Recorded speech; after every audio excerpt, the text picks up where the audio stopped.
Calaroga Shark Media. Welcome back to The Weekly Mac, your source for all things McDonald's and more. Meet Tanya Hill-Holliday, a true force to be reckoned with. Standing just over 5 feet tall, she may be petite in size, but her determination and dreams are larger than life. As Women's History Month kicks off, CBS Philadelphia had the pleasure of chatting with Tanya, a McDonald's franchise owner whose journey from scrubbing toilets in Baltimore to owning 12 McDonald's locations on the main line in Pennsylvania is nothing short of inspiring. It's been quite the journey, from crew member to corporate executive, Tanya shared with us. I was told I wasn't supposed to be here. I was called every name but my own. But Tanya didn't let anyone's doubts hold her back. She defied the odds and carved out her own path, becoming the proud owner of a dozen franchise locations. Welcome to my very first McDonald's, the Rosemont location next to Villanova University, which I purchased back in 2005, Tanya exclaimed with pride. Born in Virginia and raised in West Philadelphia, Tanya's journey began when she landed her first job while attending Morgan State University. I remember picking up the Yellow Pages and seeing a listing for McDonald's, Tanya recalled. Starting as a crew member in Baltimore, Maryland, she embraced every task, no matter how challenging. I always enjoyed what I was doing, even when it meant scrubbing toilets and cleaning baseboards, Tanya laughed. Now, after 44 years in the McDonald's system and working her way through 13 positions, including vice president, Tanya seized the opportunity to own her own franchise, a venture that now commands close to $1.5 million. Today, Tanya oversees a team of over 600 employees, whom she considers family. But her impact extends beyond the business realm.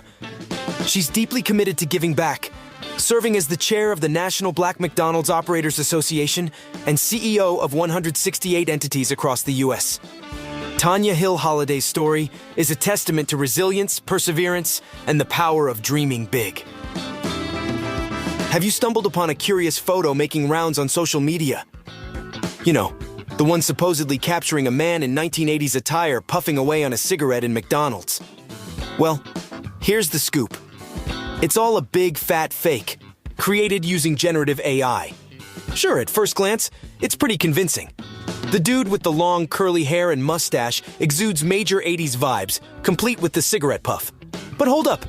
Take a closer peek. Notice anything off about those hands? Yep, they're unusually elongated with no sign of a wrist in sight. It's like his arm magically transforms into fingers that go on forever. And let's talk about the details. The writing on that red cup? Total gibberish. A poor attempt at mimicking Coke's branding. And those iconic golden arches on the fries box? Spot on. But wait. McDonald's fries packaging is mainly red, not yellow. Plus, is that a straw poking out? Last time I checked, sipping fries through a straw wasn't exactly a thing. Oh, and don't even get me started on the background guy. His hands and face look even wonkier, and that hat? It's like a mashup of 2000s fashion gone wrong. So next time you see a jaw-dropping photo online, take a closer look. It might just be a clever creation courtesy of AI, bending reality in ways we never imagined. Picture this. Wendy's, the beloved burger joint, stirred up quite the storm recently with its talk of dynamic pricing. You see, the new CEO, Kirk Tanner, dropped a bombshell during the company's earnings call, mentioning plans to implement dynamic pricing. Now, if you're scratching your head wondering what that means, don't worry, you're not alone. Dynamic pricing sounds like something straight out of a sci-fi movie, but it's actually pretty common in the business world. It's all about adjusting prices based on demand, kind of like how Disney World charges more for tickets during peak seasons than during quieter times of the year. But here's where things got a little messy. Tanner's announcement rubbed some folks the wrong way. People started picturing sky-high burger prices during lunch rushes, and needless to say, they weren't happy. It didn't help that dynamic pricing brought to mind those dreaded surge prices you see with ride-sharing apps like Uber. But hold on a sec. Let's pump the brakes. Dynamic pricing isn't all doom and gloom. In fact, it can actually benefit us, the consumers. Think about it. Starbucks offers buy one, get one free deals on Frappuccinos in the afternoons to drum up business during slower hours. And hey, who doesn't love a good deal? So, Wendy's had to do a little damage control. They clarified that their dynamic pricing plan isn't about squeezing every last penny out of us. Nope, it's about giving us more options and flexibility, like scoring discounts during quieter times of the day. So there you have it, folks. Next time you see a headline about dynamic pricing, don't panic. It's just businesses trying to keep things interesting. And hey, maybe even save us a few bucks in the process. More in a moment.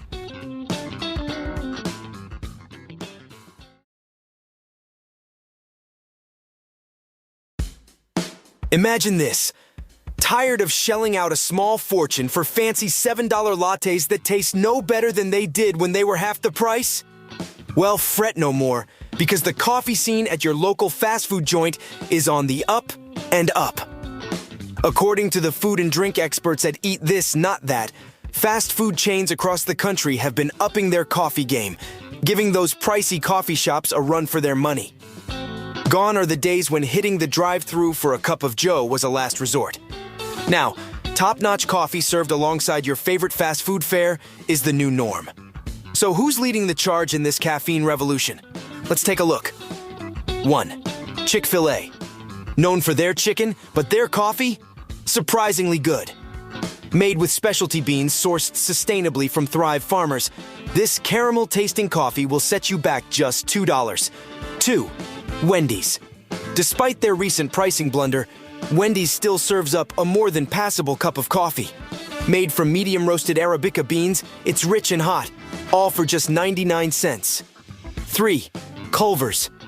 This regional favorite doesn't just do burgers and custard right, their coffee game is strong too. Served with notes of cocoa, berries, and fruit, it's worth the slightly higher price tag of $2.49. 4. Jack in the Box. Out on the West Coast, Jack in the Box is brewing up fresh, medium-bodied coffee that won't break the bank. At around $1.59 for a small cup, it's a safe bet for your morning caffeine fix. 5. White Castle. This NYC late-night staple knows how to brew a mean cup of coffee. Made from 100% Arabica beans, it's bold and rich, perfect for fueling your early morning cravings. 6. McDonald's. A staple in the fast food coffee game, McDonald's premium roast brewed coffee is consistent and affordable. At just about $1, it's a great choice for a quick pick-me-up. 7. Carl's Jr. This California favorite goes all in on flavor with its premium dark roast coffee. Made from beans sourced from Guatemala and Peru, it's strong and aromatic, all for around $1. And finally, 8. Whataburger. Last but not least, this Texas burger chain is making waves with its light and mild Arabica blend. If you prefer a lighter roast, this might be the ticket for you, priced at $1.69 for a small cup. So, the next time you're craving a caffeine fix, skip the overpriced coffee shops and head to your nearest fast food joint. You might just be pleasantly surprised by what you find. And there you have it. My thanks to Mark Francis and John McDermott. Thanks for tuning in to the Weekly Mac, and we'll see you next time for more delicious deals and heartwarming tales.